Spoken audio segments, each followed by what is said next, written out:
ఎండు కొబ్బరి క్యాన్సర్ ఉన్న పేషెంట్లకు కూడా పెట్టొచ్చు అంటున్నారు నిపుణులు. అదేంటో ఇప్పుడు చూసేద్దాం.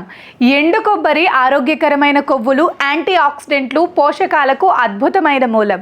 దీనితో పాటు కొబ్బరిలో యాంటీ బ్యాక్టీరియల్, యాంటీ ఫంగల్ లక్షణాలు కూడా ఉన్నాయి. అందువల్ల ఎండు కొబ్బరి ఆరోగ్యానికి కూడా చాలా మంచిది. చాలామంది ఆరోగ్యంగా హైడ్రేట్గా ఉండటానికి కొబ్బరి నీళ్ళను ఎక్కువగా తీసుకుంటారు. ఇది కాకుండా కొబ్బరి నూనె, కొబ్బరి చట్నీ రూపంలో కూడా ఉపయోగిస్తారు.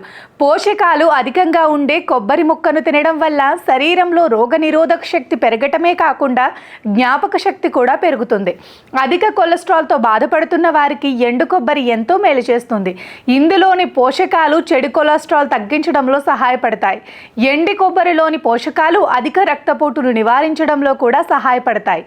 ఎండి కొబ్బరిలో యాంటీ ఆక్సిడెంట్లు సమృద్ధిగా ఉంటాయి.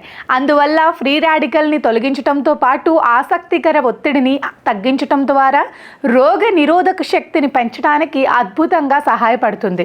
ఎండు కొబ్బరి తింటే రక్తహీనత పోతుంది. ఇది శరీరంలో హిమోగ్లోబిన్ని కూడా పెంచుతుంది.